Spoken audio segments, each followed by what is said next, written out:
So what did you do back in 1982 if you had a breakdown in an isolated rural area? There was no sat-nav, no mobile phones, and certainly no internet.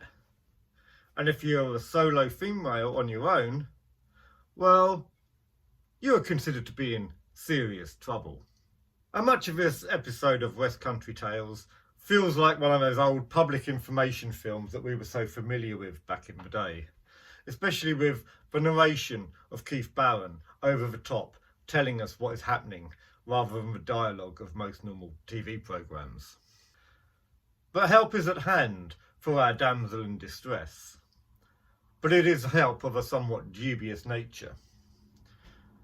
The only inhabited property in the area is owned by a local man who is shunned by the villagers and local people because he is suspected of having murdered his wife. There wasn't enough evidence to bring him to trial, but he lost his job. So having broken down in the middle of nowhere, doesn't know what to do. She has a look under the bonnet, but still doesn't know what to do. The damsel in distress goes and knocks at the house of John Abineri. What on earth is she doing? This is the dragon's pit. Hello? The wolf's lair. As I say, he's suspected by locals of having killed his previous wife in the house. He's shunned by everybody, and he's probably quite glad of a bit of company. Certainly, his actions indicate he wants her to stay. He goes down and helps with the car and makes sure it doesn't start. Please, don't let it start. What if, supposing...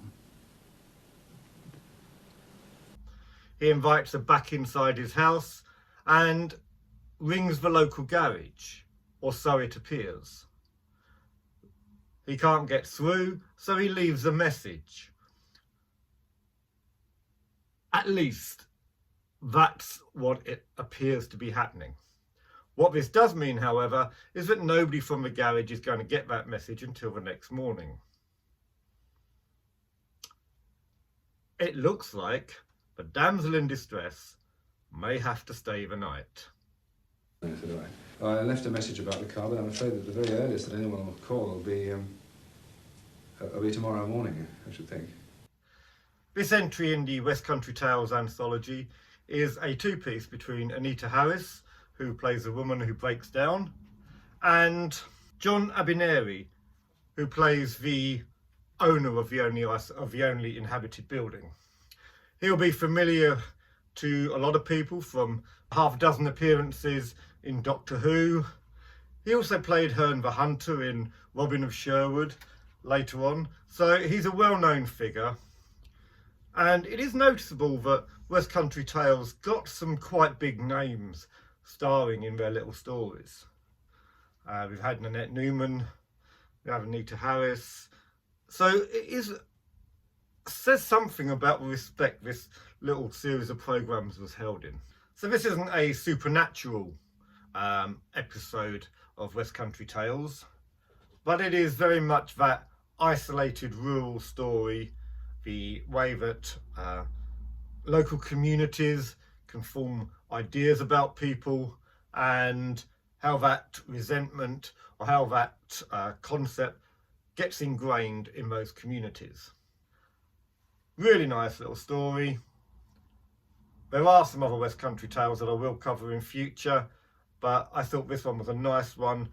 Coming up to Christmas, it's a sort of partner piece with The Return, in that they're both two headers and go nicely together. Until next time, take care. Make sure you don't break down in the countryside. Or if you do, make sure that you can cope with it, because you don't want to be stuck in this guy's house.